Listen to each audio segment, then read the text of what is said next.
Nós estamos, esses últimos domingos, tratando deste tema, uma série de reflexões, como nós, como comunidade, podemos ser uma igreja que honre o Senhor. E é por isso que nós estamos examinando a palavra em vários aspectos. Obviamente a gente não vai esgotar o assunto, mas pelo menos termos um norte. Essa é a razão de nós estarmos refletindo. O que nós vimos, eu tenho passado para que a gente não se esqueça, uma igreja que glorifica a Deus, ama a Bíblia, a palavra de Deus, a palavra escrita que nos revela a palavra encarnada. Nós precisamos da palavra para conhecer tudo que Deus quer que nós conheçamos, e só por meio da palavra, não é por meio de pastores, de líderes, mas pela palavra. Uma igreja que glorifica a Deus, ela deve proclamar e anunciar, fazer uma pregação clara do Evangelho, do que Deus fez em Cristo para salvar pecadores. A única necessidade que pecadores têm, a maior necessidade é o Evangelho, não regras, nem mesmo as leis da Bíblia. Eles precisam primeiro do Evangelho, para só então entender o que a Bíblia, que Deus espera de nós. E quando nós cremos no Evangelho, então nós precisamos da base do Evangelho para então poder viver o que Deus espera, porque sem a base nós não conseguimos. Vai ser um esforço, vai ser uma tentativa a partir de nós mesmos, da nossa carne, que, como o Senhor Jesus disse, a carne para nada aproveita. Isso significa a carne a propensão do pecado dos pecadores que não receberam a Cristo, e mesmo nós que temos crido em Cristo, o nosso esforço, a nossa tentativa, a parte do poder do Evangelho, para nada aproveita. Os membros de uma igreja que glorifica a Deus têm alegria em estar juntos, têm prazer, como a palavra diz, nós nos alegramos, ainda que não haja mais a casa do Senhor, no sentido como havia no Antigo Testamento e como a palavra diz no Salmo, ainda assim a casa do Senhor somos nós, pedras vivas, como Pedro diz, e nós devemos nos alegrar estar juntos. Uma igreja que glorifica a Deus cuida dos seus membros, aqueles que caminham juntos, nas necessidades materiais, físicas. Nós temos falado sobre isso, inclusive para os irmãos que congregam. Se você sabe, às vezes nós não conseguimos perceber, mas se você sabe de alguém em nosso meio que está conosco, que tem passado por alguma necessidade material, não deixe de entrar em contato para que nós possamos exercer isso na prática. Cuida dos seus membros na área emocional, a igreja precisa se cuidar dos nossos sentimentos, eles mudam tão facilmente, e nós precisamos voltar sempre para o centro da palavra, como Danilo falou aqui. O Senhor cuida de nós, não importa a situação que nós estejamos vivendo, e é importante nós lembrarmos disso, não importa a situação que eu e vocês estejamos passando ou vivendo. Uma igreja que glorifica a Deus, ela deseja a volta do Senhor, ela anela por aquele dia que nós estaremos para sempre com Ele, onde nunca mais vai haver nenhuma espécie de mal que veio com o pecado. Deus vai extirpar qualquer expressão de mal por causa do pecado quando Cristo voltar, e nós desejamos isso. É uma igreja que glorifica ao Senhor se cuidando, discipulando. Nós temos conversado sobre isso, os irmãos do presbitério.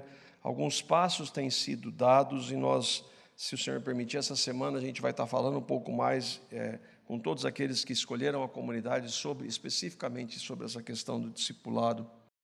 E nós vimos então, começamos a ver na semana passada e vamos concluir essa questão, é que uma igreja que glorifica a Deus, ela disciplina em amor.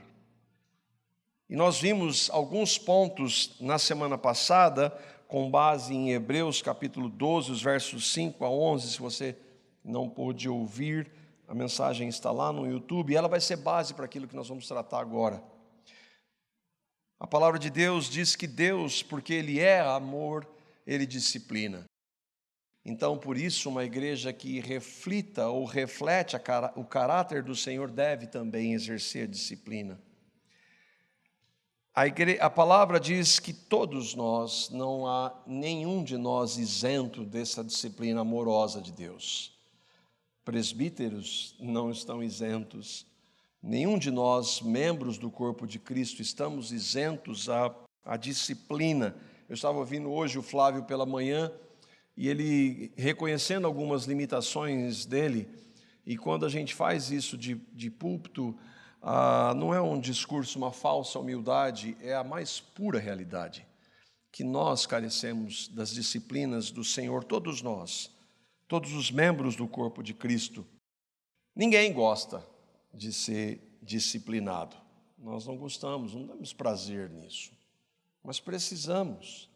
E aí, quando se cremos em Cristo, apesar de relutarmos, de ser duro, ser tratado, aqueles que creem, aí é uma evidência, aqueles que creem no Senhor, eles vão ouvir essa disciplina e vão ser tratados por ela, vão se arrepender, vão buscar no Senhor para que o Senhor mude as suas práticas.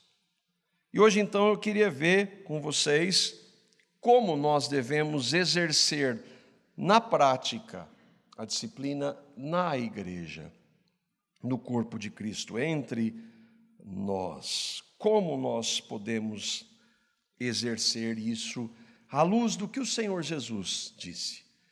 E ele foi absolutamente claro para que nós possamos entender como fazer isso, e nós vamos ver o que ele tem a nos dizer. Uma definição, semana passada eu trouxe uma definição de disciplina, do que é disciplinar, e agora vamos ver uma definição da disciplina, ou do disciplinar na igreja. O que é a disciplina na igreja? E aqui tem uma definição dos irmãos, tem um site muito bom, o site deles se chama God Questions, são irmãos no Senhor.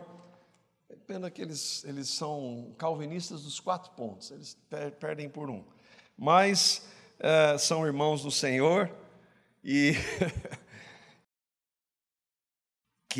é muito bom, várias perguntas, respostas bem sucintas, bíblicas. Vale a pena, se você às vezes tem uma ferramenta boa de estudo, esses irmãos. E aqui eles trouxeram uma definição. O que é disciplina na igreja? É o processo de corrigir o comportamento pecaminoso entre os membros de uma igreja local, com o propósito de proteger a igreja, restaurando o pecador a uma caminhada correta com Deus e renovando a comunhão entre os membros da igreja. Isso é fundamental. Disciplina tem um alvo: restaurar, perdoar, trazer para perto, não apenas corrigir, não é expor ninguém, mas é trazer perto. Em alguns casos, a disciplina da igreja pode prosseguir até a excomunhão, que é a remoção formal de um indivíduo na membresia da igreja e a separação informal desse indivíduo. Nós vamos ver isso nas palavras do Senhor Jesus. Qual que é o alvo principal? E que nós não nos esqueçamos, como nós tratamos na semana passada. Por amor, a igreja deve disciplinar seus membros. A base é o amor.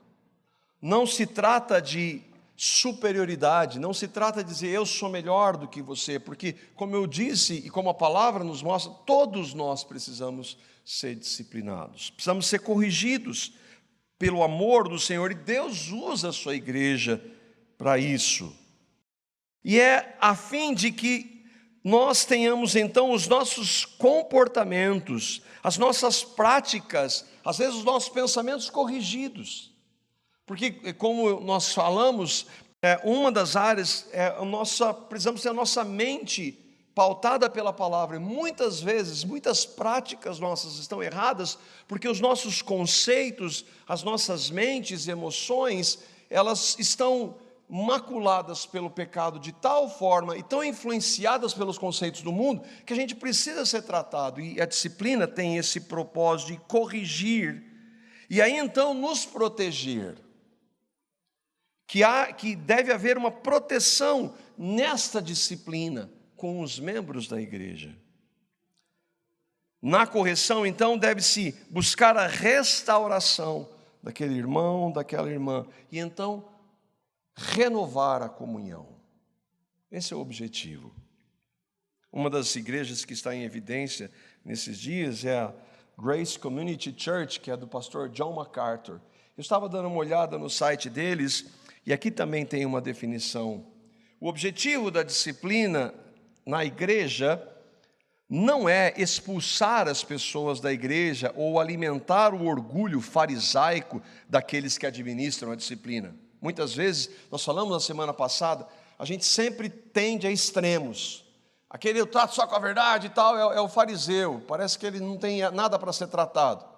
Aí eu passo que alguns, por causa do farisaísmo, do legalismo, na disciplina, entre aspas, vão para um outro extremo e não fazem nada.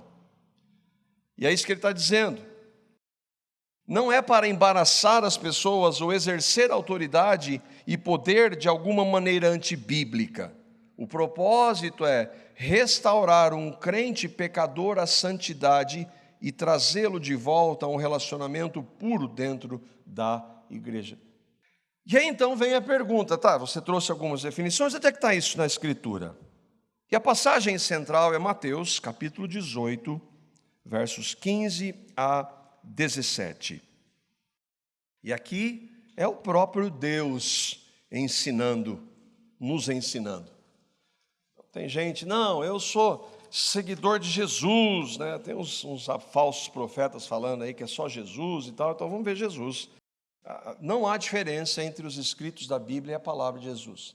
Você tem aquela Bíblia que tem os textos quando Jesus falando em vermelho e os outros em preto, parece que o vermelho é mais importante. Não, a palavra de Deus é a palavra de Deus, ou inspirada pelo Espírito Santo, ou Jesus falando, não tem diferença. Vamos ver, Mateus 18, 15 e 17, diz assim: se o seu irmão pecar contra você, vá a sós com ele e mostre-lhe o erro. Nós estamos vendo aqui Jesus nos ensinando como exercer a disciplina na igreja. Se ele o ouvir, você ganhou o seu irmão. Mas, se ele não ouvir, leve consigo mais um ou dois outros, de modo que qualquer acusação seja confirmada pelo depoimento de 2 ou 3 testemunhas. Se ele se recusar a ouvi-los, conte à igreja. E se ele se recusar a ouvir também a igreja, trate-o como pagão ou publicano. E nós vamos então destrinchar esse texto para ver o que o Senhor Jesus está nos ensinando. Nós não devemos esquecer das bases. Deus, por amor, disciplina. Todos nós estamos dentro dessa realidade. Inicialmente ninguém gosta de receber, mas se nós cremos de verdade e a disciplina está com base na palavra, nós vamos aceitá-la. Jesus começa dizendo, se o seu irmão. E aqui então está o primeiro passo. É o Senhor Jesus que está nos ordenando. E Ele está falando entre nós. Se o seu irmão, e aqui obviamente irmão ou irmã em Cristo, pecar. Então o relacionamento está entre cristãos. É claro que isso pode se aplicar a irmãos que de repente a gente não convive na igreja como membros de uma mesma igreja. Se a gente tem liberdade com esse irmão, a gente deve também exortá-lo. Mas o ponto central aqui é que se o seu irmão pecar, então ele está falando de irmãos em Cristo. Eu tenho um irmão que ainda não conhece o Evangelho. E ele tem comportamentos que estão fora da palavra de Deus. Eu devo dizer para ele, você tem que parar de fazer isso? Não, eu tenho que pregar o Evangelho para ele. Porque o dia que ele crê no Evangelho, o Deus do Evangelho vai mudar os comportamentos dele. Caso contrário, eu vou estar fazendo religião. O irmão aqui são irmãos e irmãs em Cristo, que têm o Espírito Santo. E ele continua: se o seu irmão pecar. E aqui é fundamental. Quem define o que é pecado é Deus em sua palavra. Não é a minha religião, não são os meus usos e costumes, não é o que eu acho. Eu não gosto, eu acho que aquilo ali não convém, então eu vou falar. Não, se você acha que não convém e não está na Escritura de maneira explícita que aquela prática seja pecado, guarde o que você não acha para você. Por exemplo, você pode achar que beber para um cristão, bebida alcoólica, não seja conveniente. Mas você não pode dizer que aquilo é pecado. Por quê? Porque a Bíblia não diz que é. Ela diz que bebedeira é. Isso é claro. Mas beber não. Mas eu não concordo. Não, o que você concorda ou acha não interessa. Nem eu, nem vocês. Mas o que a palavra de Deus diz. Eu acho que fazer tatuagem é pecado. Com base no quê? Num texto lá do Velho Testamento, que não tem nada a ver se você já ouviu isso. Você pode achar, eu posso achar, que essa prática não seja conveniente. Agora, dependendo do que for, aí sim, do que for tatuado. Mas você não pode dizer que essa prática é pecado, porque a Bíblia não diz. Para nós que às vezes temos resquícios de religiosidade e legalismo, pesa um pouco isso, não pesa? Você não pode ir ao cinema. Agora você está feliz se não pode, porque não pode mesmo. Né? Mas isso é do demônio, isso é do diabo. É coisa do mundo. Tem coisa que você vê que é do mundo e é do diabo, sim, essa você não deve. Mas não é porque tem, então, a internet é do diabo. Então o pessoal que está acompanhando o culto agora, desliga aí que é do diabo. Não, eu não posso dizer coisas que a palavra de Deus não diz. Para alguns, eu não posso ir a uma festa. Festa do mundo. Não posso para as irmãs, não posso usar certo tipo de roupa. Eu não posso pintar o cabelo. Eu me lembro de uma irmã que estava, quando começaram a vir para cá, e tem uma irmã que ela pinta o cabelo. E uma irmã falou que ficou escandalizada com a cor do cabelo. Você pode achar que não convém, você prefere o natural. Mas você não pode dizer, por causa do seu resquício de religiosidade, todos nós temos, que é pecado. O que o Senhor Jesus está dizendo é, se o seu irmão pecar, e pecado é definido pela Escritura, dentro de um contexto da Escritura. Outra coisa que o Senhor Jesus diz e essa partícula, a professora não está aqui, é uma conjunção subordinativa condicional se.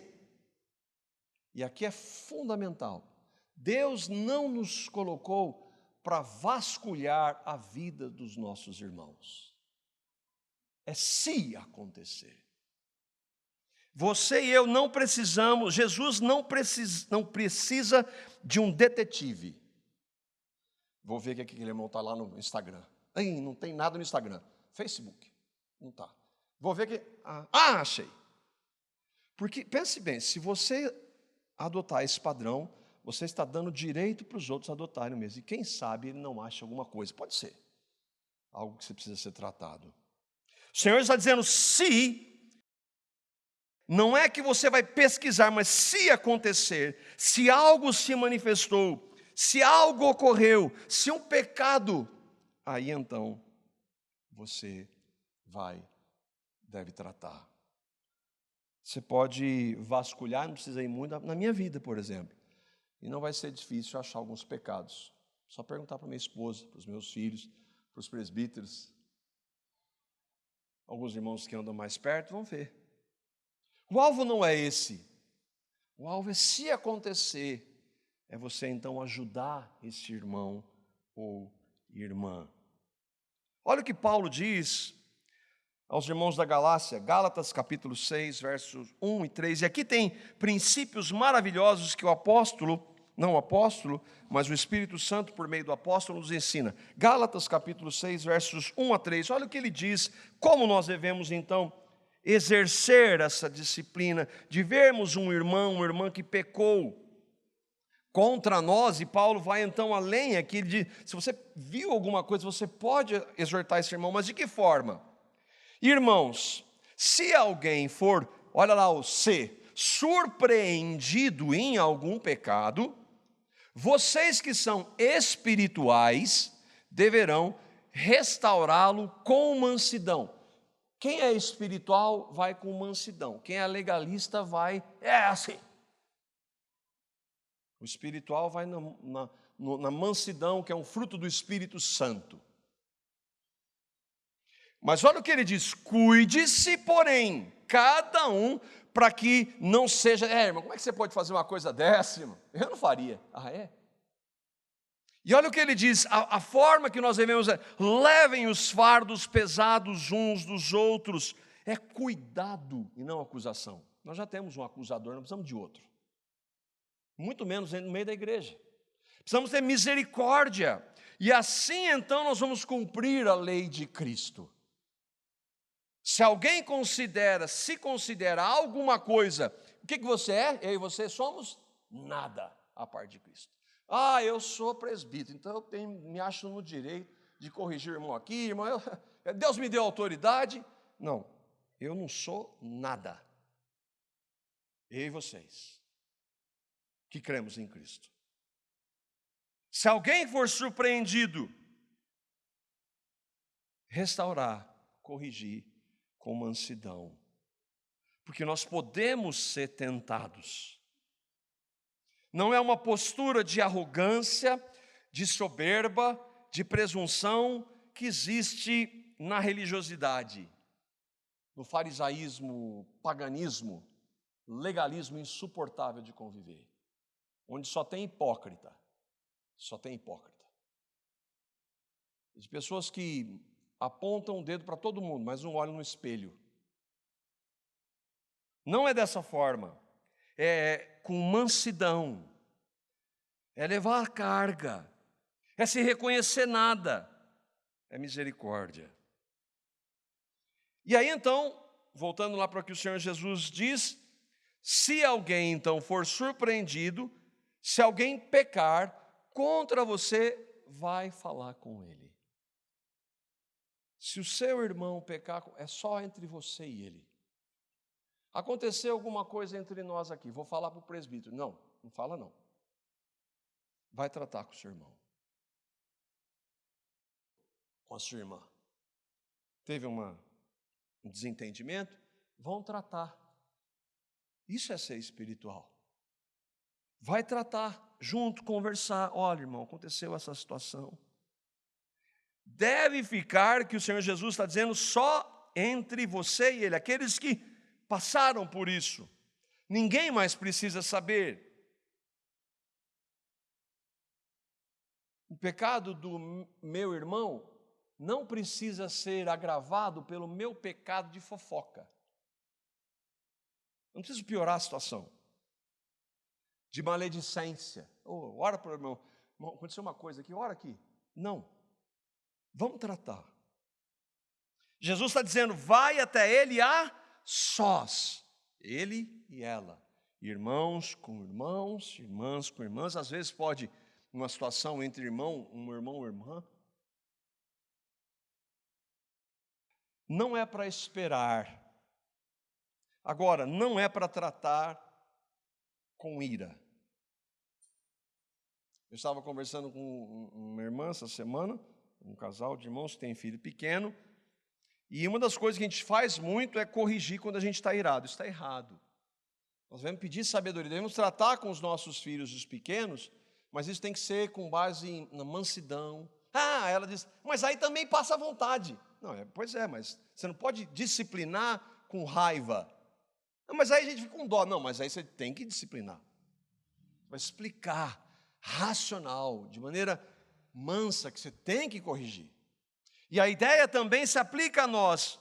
Pedir sabedoria ao Senhor. Orientação ao Senhor para tratar, para não falar com ira, não falar na hora que a gente está nervoso. Tratar com a verdade sempre, mas em amor. Na semana passada nós falamos de Paulo tratando com os irmãos de Corinto.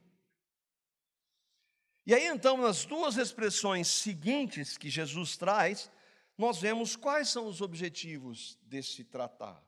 Jesus diz: se ele o ouvir, teu irmão pecou contra você, você vai só falar com ele, vai pedir sabedoria para tratar com graça, com amor e com misericórdia. Não vai ficar vasculhando, mas se aconteceu algo, aí você vai tratar e vai mostrar: olha, irmão, aconteceu isso.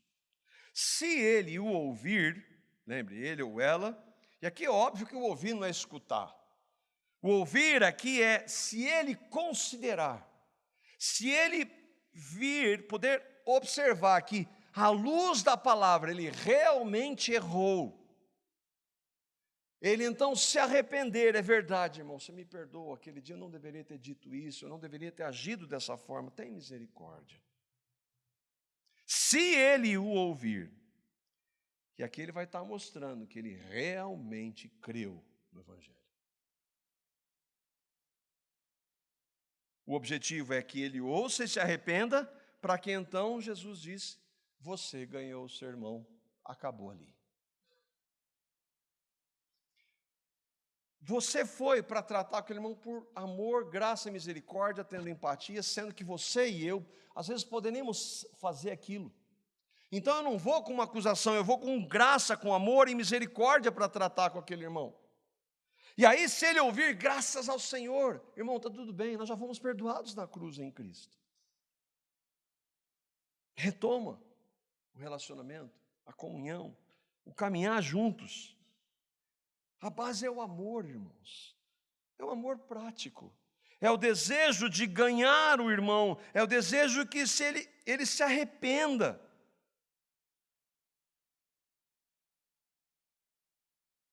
Só que Jesus continua. E se ele não mostrar naquela hora arrependimento? Ih, já era. Não. Ele vai tratar. E aqui a gente lê o texto, parece que é assim. No primeiro dia você fala, no segundo dia você chama os irmãos, no terceiro você põe para a igreja. Não, é um tempo. É um tempo que aí quem vai dirigir é o Espírito Santo de Deus para tratar com você, de não ter mágoa, de perdoar, tratar com aquele irmão que às vezes está resistente, ele está como Davi, a mão do Senhor pesando sobre ele, lutando contra aquilo, pedir sabedoria, discernimento para tratar com misericórdia e graça com aquele irmão. E se ele não ouvir, Jesus continua, verso 16: mas se ele não o ouvir, leve consigo mais um ou dois outros, de modo que qualquer acusação seja confirmada pelo depoimento de duas ou três testemunhas. O que o Senhor Jesus está dizendo? Primeiro que ele está se referindo a uma lei no Velho Testamento que usava da questão das testemunhas, Deuteronômio 19:15. E aí é importante, se aconteceu essa situação entre você e houve alguém que testemunhasse e que ficasse claro para esse alguém ou duas pessoas que aquele irmão ou aquela irmã realmente errou e que depois de você tratar e esperar, então você vai chamar: irmão, aconteceu isso, aí sim você deve trazer. Mas e se não tiver? E se ficar entre você e o irmão só? Aí você vai esperar. Porque no fim vai ser a sua palavra contra a dele. Às vezes você viu algo que não era. Você entendeu algo que não era bem daquela forma, você vai ter que exercer misericórdia, como Paulo diz, por exemplo. Por que já é demais que existam desavenças entre vocês, Paulo diz aos irmãos de Corinto. Tem briga demais entre vocês, por que você não colhe o dano? O que ele quer dizer? Por que você não deixa para lá? Perdoa. Se, no caso, você não tiver testemunha, porque o objetivo não é expor, não é acusar, mas é tratar com aquele irmão. Se você tiver testemunha, que é o que o Senhor Jesus está dizendo, então você vai, chama aqueles irmãos e vai tratar com ele. Se você tiver as testemunhas, deve então falar com eles e ir conversar, ou com aquele irmão, ou com aquela irmã. Qual o alvo aqui? De novo, arrependimento e comunhão. Pode ser que naquela primeira vez o irmão ainda tivesse magoado, que não daria direito se ele tinha errado, mas agora ele está mais aberto e fala assim: irmãos, é verdade, eu errei, me perdoe. Acabou ali. Foi tratado. Houve arrependimento, houve restauração. Mas, e se ainda assim ele não se arrepender? O que a gente vê nisso aqui, irmãos? Misericórdia. Sim ou não? Comigo é assim, ó, eu erro uma vez, duas, não, três é demais. Comigo é assim. Mas com Deus não. Comigo é assim, mas com Deus para comigo não é assim. Então não pode ser assim com os meus irmãos e irmãs. Por isso que o objetivo é que haja arrependimento e que haja restauração, porque para com Deus é assim. Nós tratamos na semana passada o que Jeremias diz: as misericórdias do Senhor se renovam todas as manhãs. Por quê? Porque nós precisamos delas. Eis e vocês estamos aqui hoje vivos, porque Deus é misericordioso, não porque a gente seja qualquer coisa. Então, se é assim de Deus para conosco, deve ser assim entre nós. E se ele não ouvir? Se ele se recusar a ouvir você falando com ele, você esperando, pedindo sabedoria, é um processo, não é um dia, dois, três, não, é esperar no Senhor, clamar sabedoria, orar. E depois de um tempo, falar com dois irmãos e trouxer e ficar exposto, claro que aquele irmão, aquela irmã, diante do pecado, não se arrepende. Então ele diz: se ele se recusar a ouvi-los, conte à igreja. E se ele se recusar a ouvir também a igreja, trate-o como pagão ou publicano. É o Senhor Jesus que está dizendo isso. E aqui ele está falando de uma ação pública, que infelizmente e tristemente será necessária. Para quê? Para que aquela pessoa, ainda assim, e agora exposta, por não ter se arrependido, ainda tenha a possibilidade de se arrepender. Mas o que não pode acontecer é ela viver no pecado e achar que está tudo bem, e achar que todo mundo vai achar que está certo, porque não de acordo com a palavra de Deus. Nós não podemos, pela graça de Deus, permitir que isso aconteça. Olha o que o Senhor Jesus diz: conte à igreja. Daí então nós estamos falando de como exercer a disciplina na igreja, entre os irmãos, entre os membros do corpo de Cristo, que se reúnem localmente. O contexto é a igreja local, e aqui para nós, entre nós, comunidade, os irmãos que aqui congregam. Irmãos, é Deus que está dizendo isso. É Deus. Não são regras de um clube, não são normas de uma instituição humana, é Deus que zela por sua igreja, é o Senhor Jesus que derramou o seu sangue por sua igreja, que não quer que ela seja maculada por pessoas que se dizem cristãs e não são. Está claro que todo o processo de graça e misericórdia é apresentado aqui, mas a pessoa rejeita. Amor, misericórdia e graça foram apresentados para aquele ou aquela que se diz irmão. Paulo diz no contexto em Corinto: eu não estou dizendo para vocês não se relacionarem com as pessoas do mundo, porque caso contrário, vocês teriam que sair do mundo. Eu estou dizendo para que aquele que se diz irmão ou irmã for um pecador sem se arrepender, você nem sente com ele. É sério isso. É exatamente isso que Jesus está dizendo.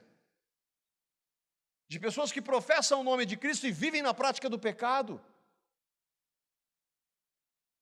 Irmãos, Jesus sabe que tristemente nós pecamos.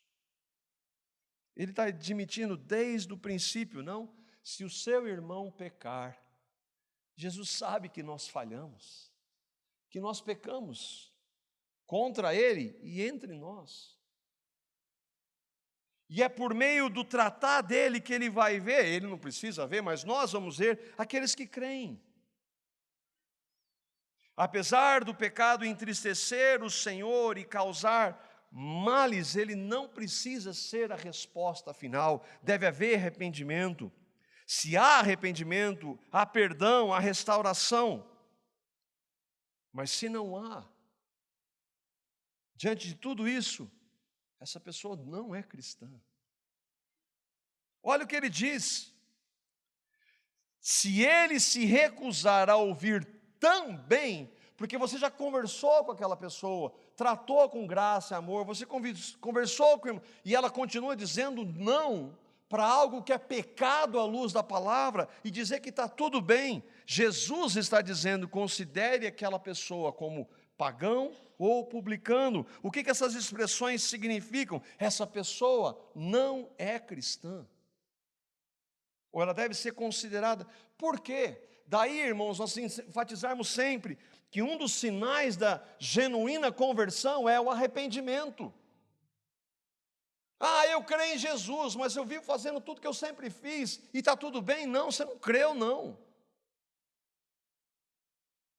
Por que está dizendo isso? Não, porque Deus diz que o Espírito Santo habita naqueles que creram em Cristo. E se o Espírito que é santo habita, como é que eu vou viver na prática do pecado contra o Espírito que é santo? Ele não vai permitir isso.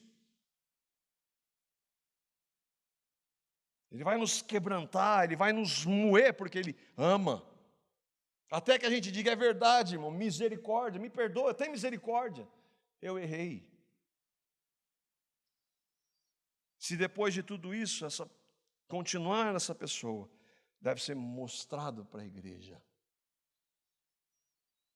Essa atitude da pessoa deverá ser exposta à igreja local. Ah, isso não é popular. Não, não é popular, é horrível isso. Mas é o que Deus manda fazer.